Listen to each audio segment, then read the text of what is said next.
Hi everyone, I'm Nancy, and I'm 45 years old. Let me tell you a personal story.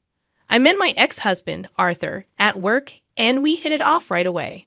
Our friendship turned into a romantic relationship, and after dating for 3 years, we felt like we were meant to be together, so we got married.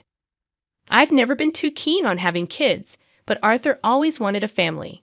We talked about it a lot while we were dating, and I hoped he'd eventually be okay without children. The first few years of our marriage were great, and we didn't really talk about having kids much. But then, after our second anniversary, Arthur brought it up again. I was hesitant at first, but after discussing it a lot, I agreed to have one child. I made it clear that if we wanted more kids later on, we could consider surrogacy or adoption. Arthur was really happy with this compromise, and we started trying for a baby. It wasn't easy though. I had a tough pregnancy with constant nausea, weird cravings, and sensitivity to smells that made me feel even sicker. Despite all this, Arthur was incredibly supportive. About 7 months into the pregnancy, during a checkup, the doctor noticed something concerning on the ultrasound. She said our baby was healthy, but there might be some issues with his legs. The news hit us hard, and we drove home in silence, both lost in our worries about the future. When we got home, Arthur hugged me, and we comforted each other, realizing that our vision of a perfect family might not come true. I blamed myself, feeling guilty about our son's condition.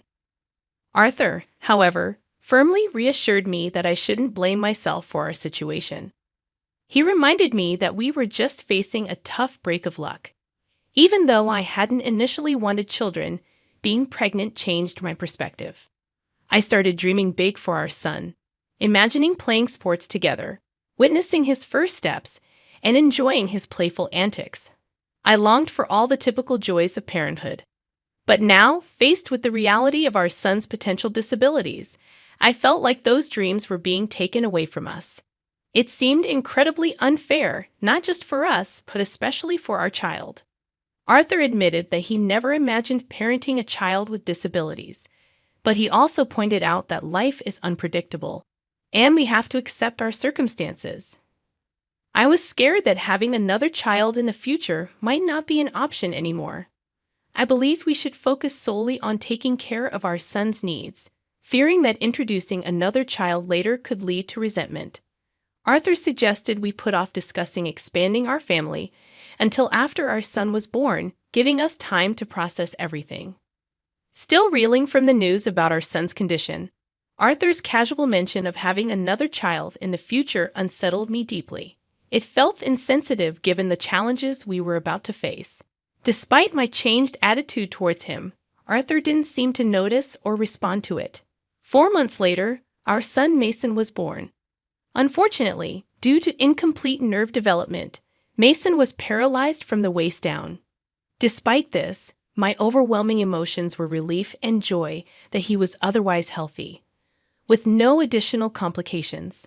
Adjusting to life with Mason was challenging for both Arthur and me. Our days were filled with sleepless nights, work, and constant care for Mason, including frequent doctor's appointments to monitor his health and development. The doctor suggested we consider treatments like medication or surgery in the future to potentially give Mason some sensation in his legs when he got older. We kept an open mind about these options. Mason grew into a remarkably bright child. By the age of 3, he was talking, and by 5, he was exploring beginner-level books. His intellectual achievements filled me with pride, especially considering the extra challenges he faced. However, Mason also faced discrimination. Despite his abilities, his school suggested placing him in special education. We strongly opposed this, as Mason was fully capable of participating in regular classes without any issues. When Mason turned 6, we discussed exploring medical options for his legs to see if he was interested in potentially increasing his mobility in the future.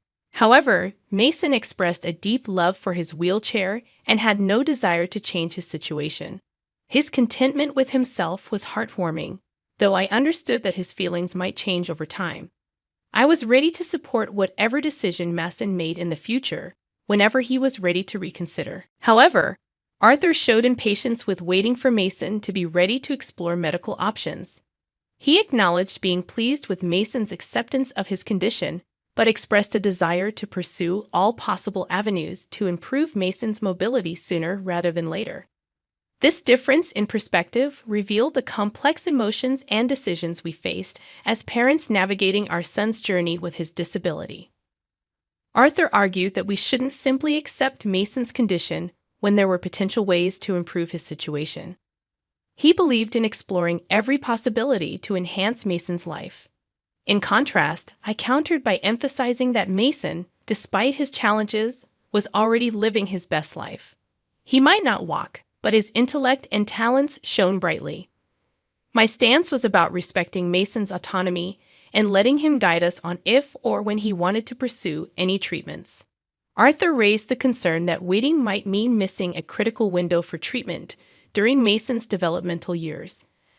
I understood his point but felt strongly that such a significant decision shouldn't be rushed or taken lightly, especially given Mason's age. The fear that Mason might grow to regret a missed opportunity was valid, yet burdening him with such a decision now seemed equally troubling. Moreover, I worried about the impact on Mason's self-esteem. The message we might inadvertently send that he wasn't perfect in our eyes could harm his self-perception. Arthur countered, suggesting that successful treatment could lead to gratitude later, especially considering the societal challenges faced by those with disabilities. He reminded me of our initial reactions, acknowledging the harsh reality we navigated, and argued for proactive steps towards potential improvement.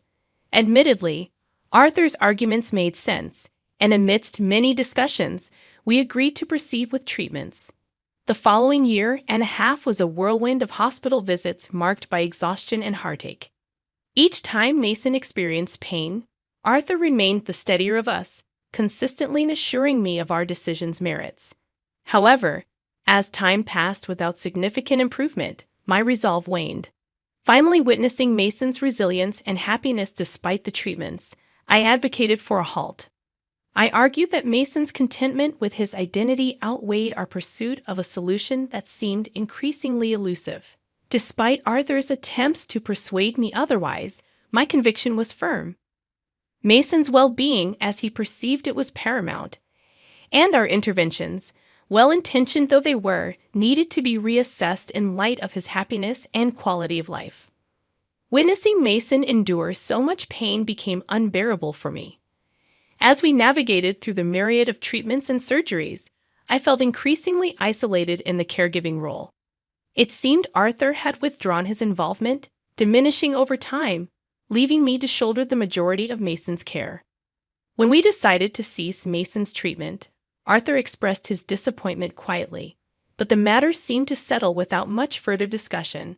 Months after stopping the treatment, Arthur broached an unexpected topic: the possibility of having another child. He pointed out that Mason was nearing 7 years old and suggested we consider either adoption or surrogacy. I was taken aback.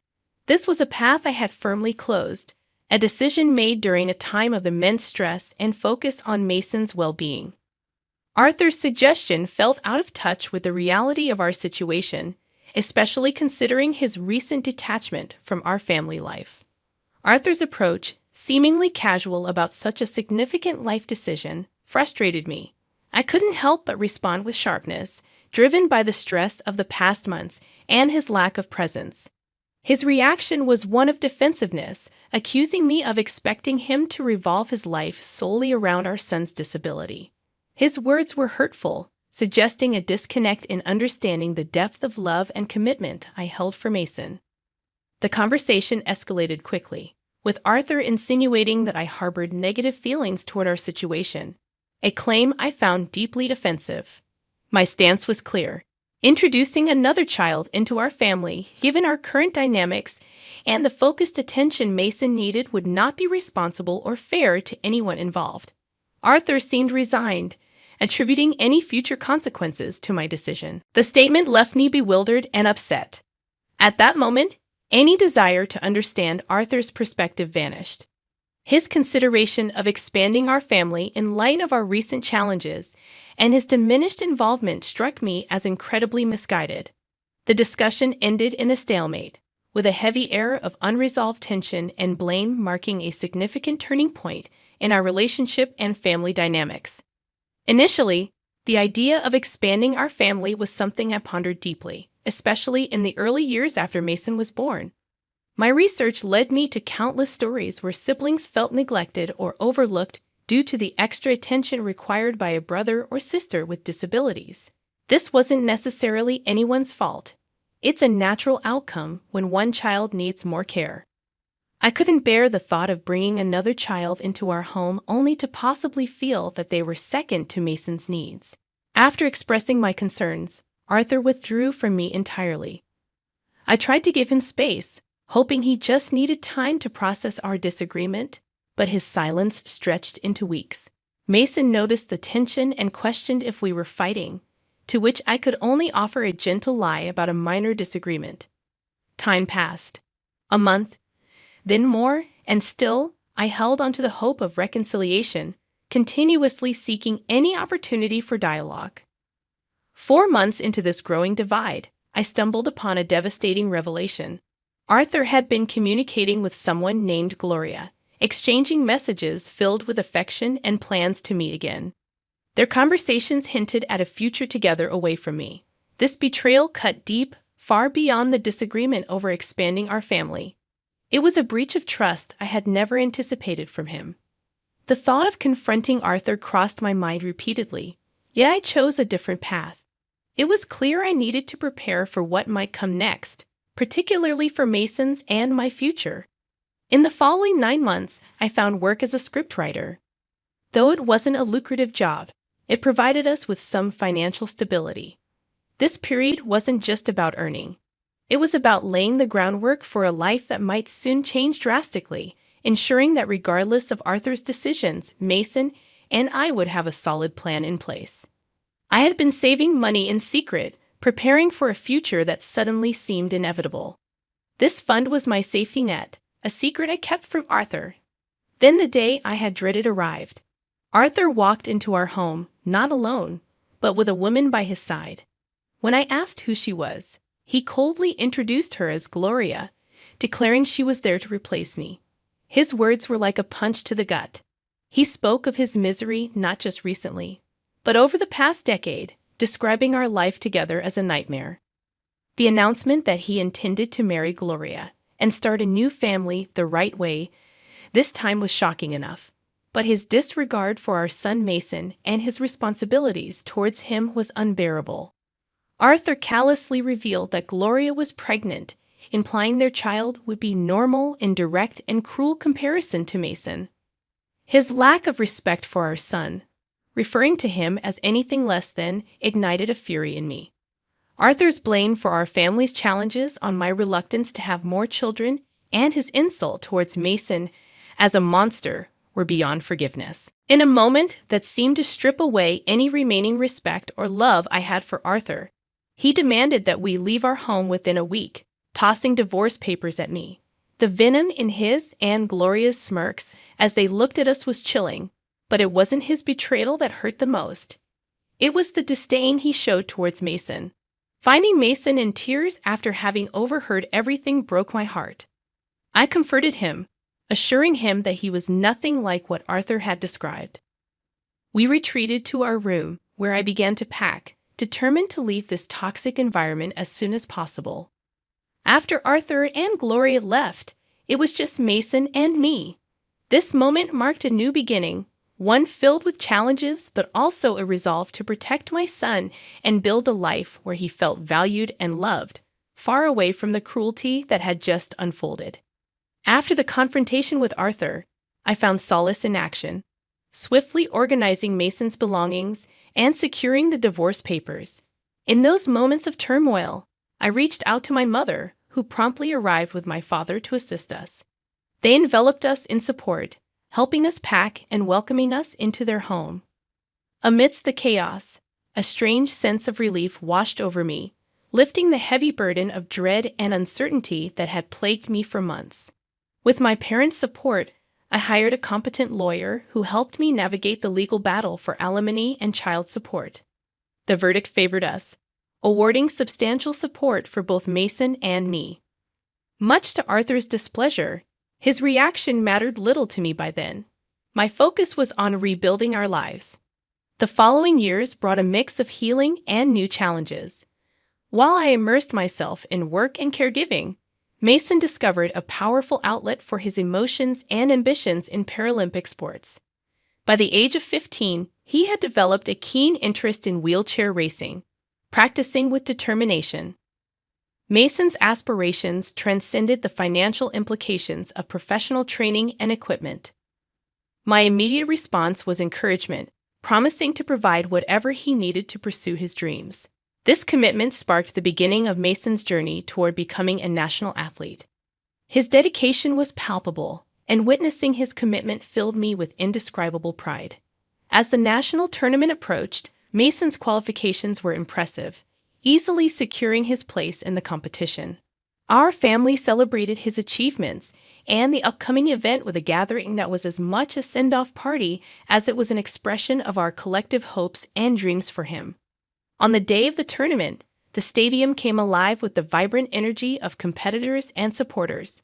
Chants filled the air, a testament to the community and spirit of the event. It was a day marked not just by athletic prowess, but by the strength of the human spirit and the enduring support of family, illustrating the transformative power of love, resilience, and ambition. During the award ceremony, Mason was invited to speak. He expressed his gratitude towards me and his grandparents for our unwavering support. But then he took a moment to mention his father, Arthur Lambert, crediting his absence and neglect as an unlikely source of his drive in athletics.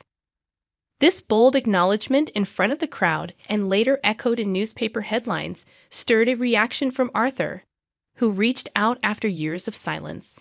Arthur's call, prompted by the news of Mason's success, was filled with claims of pride and a desire to reconnect. Yet his words fell on deaf ears. The time for reconciliation had passed, and Mason's accomplishments were his own, achieved despite Arthur's earlier abandonment. Arthur's plea to speak to Mason was met with a firm refusal, a decision supported by Mason himself, who had no interest in reopening old wounds. Mason's journey didn't stop at that one race. He continued to excel, participating in numerous competitions and consistently securing victories.